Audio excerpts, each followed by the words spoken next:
Hey, what's up you guys? I got a new camera and a new microphone, so you should see an improvement in both the video quality and the audio quality. And if you're sitting there thinking, oh, what are you talking about, Andy? I don't see a single difference. Everything looks the same and everything sounds the same. Well, I guess if that's the case, I wasted my money. But yeah, the reason why I got this new camera is that some of you have been pointing out very politely that I've been having some audio issues on some of my videos earlier, so apologies for that. I can always count on YouTube commentators to hold me accountable when I f up. And that's why I love YouTube.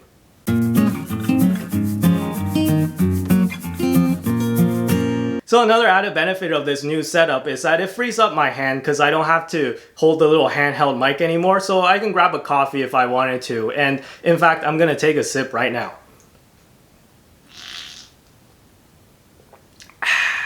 That's good coffee. Now anyways, that's not what you guys are here for. Let's talk about Air Canada today.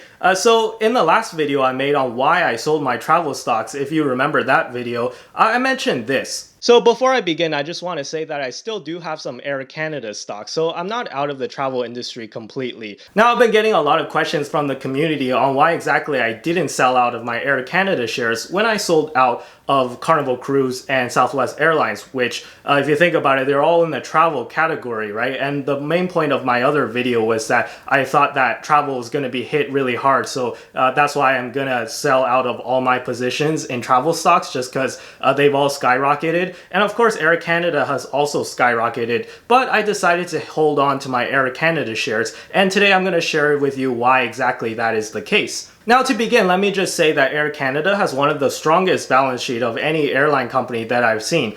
So taking a quick look at their cash position, you can see that they have over $6 billion in, well, Canadian dollars, but still that's a lot of money, right? They have over $6 billion in cash. And if you look at the current debt, which is the debt that's coming due soon in less than a year, you can see that the current debt is very little compared to their cash position. So they could pay off their current debt very quickly if it comes due. Now, if you compare it to their long-term debt, their cash position is roughly equal to the total amount of the long-term debt, which is a really good sign that they won't be having any issues with liquidity, at least in the short term. Now, in the long term, again, there are concerns, obviously, right? Because it's an airline company and airlines aren't doing that well in the post-Roni world. So yeah, obviously that is a concern, but in the short term at least, I don't think that Air Canada is going to have any issues with cash at all. I don't think they're going to like declare bankruptcy or anything like that anytime soon. So that's definitely a good sign. Also, another reason why I love Air Canada stock is that Air Canada is by far the largest airline here in Canada. Now, this is a big deal because I think if Air Canada ever ran into any of the issues, the government would help them out, right? So we saw this in America where a lot of these major airlines like Delta, American Airlines, and Southwest, all of these major airlines, and United, all of these major airlines got help from the government back in, I think it was April or May, I think, right? So yeah, they got a big bailout money, and then a lot of people were upset about that. So I won't comment on whether I think it is right that we should be bailing out these airline companies with taxpayer money, but I'm just saying that here in Canada, I feel like if Air Canada ever ran into any issues, the government would just reach in and help them, just because they're one of the biggest companies in Canada and they sort of really represent Canada on a global stage, right? Because they have a lot of international flights and they just serve customers from all over the world whenever they want to come into Canada as well from overseas.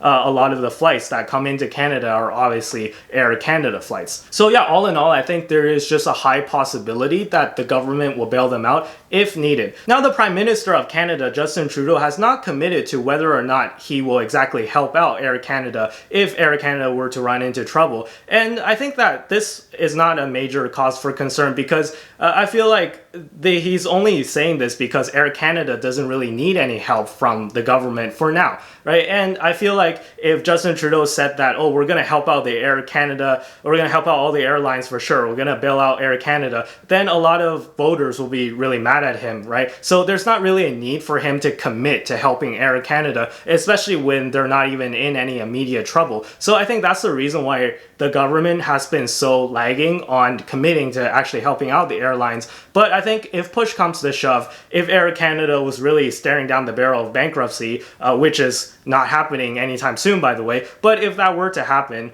then I think that the government would in fact reach in and help them. But you can disagree with me if you want. This is just my opinion.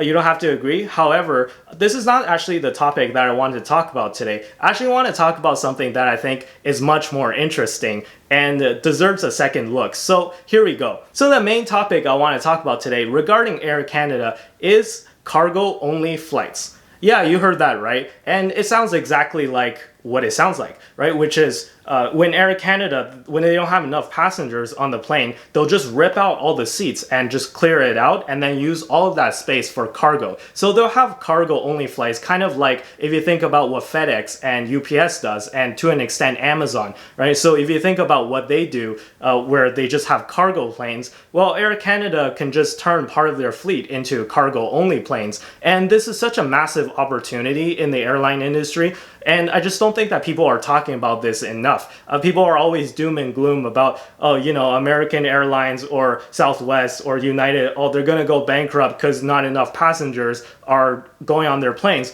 Well, I think that the airline industry actually has a great opportunity for cargo. And this is not some new novel idea, by the way. Even before the Roni hit, passenger airlines used to carry cargo on every flight. So I'm not sure if you know this, but if you've taken a flight to anywhere, there's cargo underneath you, right? So I'm not talking about luggages of the actual customers that are flying. I'm talking about actual cargo that, you know, people are shipping from place to place. Now it's stored in a place just beneath your feet called the belly hold. And yeah, in the belly hold, they just put regular cargo in. And Windover Productions actually made a great video on exactly how this works, and he explains it a lot better than I can. And you can check out his video. I'll put a link down in the description box or somewhere on the top if you're interested. And according to Windover Productions, 45% of all global air cargo is transported by passenger planes. Now this is absolutely shocking to me because I did not know this before I started researching things for Air Canada or researching all these stocks. And this, in my opinion, is a no-brainer opportunity that Air Canada should grab hold of. Because what happens with the Roni situation is that passenger flights go down, obviously, right, as flights get canceled, and a lot of these flights that are canceled are just really long-haul flights, by the way. Now the thing with long-haul flights is that they use bigger planes, which are more suited to carry cargo in the first place. But yeah, anyways, all these big long-haul flights are being canceled. And it's just that all these planes are just sitting there doing nothing. And if you think about it, what are people doing when they're not taking flights, right? They're all at home. And when they're at home, what are they doing? They're shopping online. They're ordering a bunch of stuff online. And how many of you have had to like teach a grandma or teach your like aunts and uncles and your like parents just how to order stuff from Amazon, right? I'm sure there's a sizable community of older people out there that have no idea how to use services like Amazon or how to order things online, and they've been forced to do so because of the Roni situation, right? So a lot of people have never ordered online before, and now they're trying it for the first time. So the demand for cargo and for shipping and for just postage and mail, all this stuff has just skyrocketed through the roof, while capacity has gone down because of the reason why we mentioned earlier, right? Because flights are being canceled, and 45% of all global cargo is being carried by passenger planes. So obviously that double whammy of situations where we have air capacity going down and demand going up, that represents a great opportunity and a great gap in the market, just ripe for someone like Air Canada to come and fill. Now, granted, this might not bring back Air Canada to, 2019 levels when they have full planes and everything. But once I made this realization, I thought to myself of this cargo-only opportunity, I thought to myself, maybe things are not as bad as people are saying it is, right? So if you look at a stock chart of Air Canada's stock, you can see that the stock has plummeted by more than 50% since pre-Roni situation levels. Now, does this really warrant 50%, more than 50% drop in terms of stock price, right? Given that you know about this opportunity now, does it really warrant that big of a drop? Given especially that their balance sheet is pretty great still, all things considered. I mean, it's not the greatest in the world actually, but all things considered, it's pretty good. The current ratio of Air Canada is still above 1. Now, if you recall what a current ratio is compares the current assets of a company to its current liability. So current assets are just things that they can quickly liquidate into cash if needed, and current liabilities are just sort of like debts that need to be paid immediately, or not immediately, but like in less than a year, right? So the current ratio compares the two, and the higher the current ratio, the more current assets you have against current debts, which means that the more liquid the company is, so the stronger short term the financial situation is of the company, right? So you really want to have a company with like a good current ratio, just so that you know that they won't have any issues with liquidity in the short term. Now, current ratio of 1 or above is generally a good sign. That means that they have more current assets than current liabilities. If you look at Air Canada, that is the case. Now, if you look at, let's say, something like Southwest Airlines, which I sold out of, they actually have a current ratio of below 1. So, you know, given that Southwest Airlines doesn't have the worst balance sheet in the airline industry by a wide margin, but even then their current ratio is still pretty low. Now, if you compare it to, let's say, a company that's, in my opinion, not in very great shape balance sheet wise, is something like an American Airlines, which if you look at their current ratio, it's dangerously low, right? So yeah, I think that Air Canada has a current ratio of above 1, which is actually really rare in the airline industry, and it's definitely a good sign. Now you're probably thinking, okay, you've mentioned all this stuff about Air Canada and carrying cargo-only flights. Why can't Southwest do the same? Well, actually, they can. But the thing is, I think Air Canada is a little better suited towards this, just because their flights are more long-haul flights, and they can meet the demand of, you know, transatlantic or maybe even trans-Pacific flights because they have just bigger planes which are more efficient and can fly a really long time in the first place. Now, if you look at Southwest Airlines,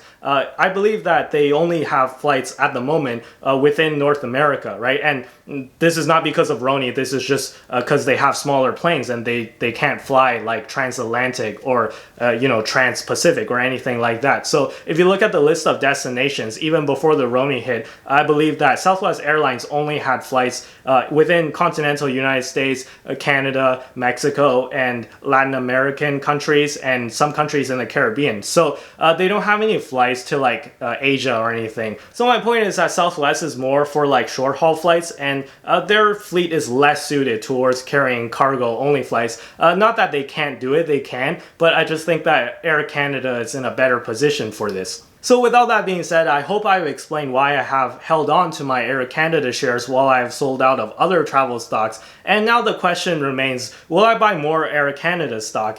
And at these prices, I think it was like 18 or 19 Canadian dollars per share. At these prices, I'm not really rushing out to buy more, just because, again, even though I didn't sell Air Canada, I'm still trying to limit my position in all these spec plays, right? And right now I just see travel as a really spec industry, because nobody knows what's going to happen in the travel industry. And I just don't want to put too much of my portfolio into travel just because I don't know what's going to happen, right? So at 18 to $19, you know, I'm not really rushing out to buy more Air Canada stock. Now my average cost basis is around 14 or 15-ish, 14.80 or something like that, around there. So I got my cost basis down really low, and I think I'm really happy with my cost basis. And if I buy right now, I'll be like averaging up, right? So I don't know if I really want to average up on my Air Canada position. So that's why I'm not buying any more shares currently at the moment. Now, with that being said though, if it drops to where my average cost is, or even if it drops below that, hopefully it drops below that, I would love to add more shares of Air Canada. Now, as I said in my previous videos, I would also love to buy back my Southwest Airlines stock and my Carnival Cruise stock if it drops back down to really cheap prices. Now, the thing you want to know with the stock market is that everything's negotiable, right? So if the price drops low enough, I'll be interested, right? So I'm just saying I'm not interested in Carnival Cruise or Southwest Airlines at its current levels. And at current levels, if I held the shares, I would sell them.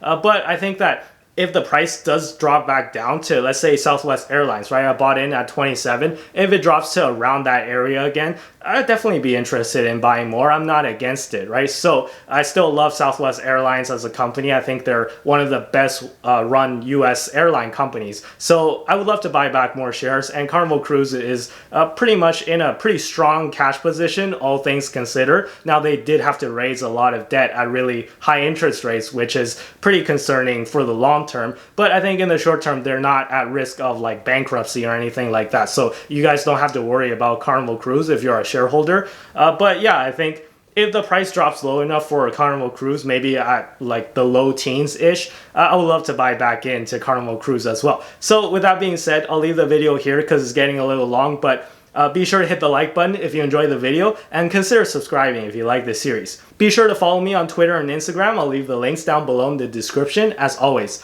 And with that being said, I'll see you guys in the next video. Bye-bye.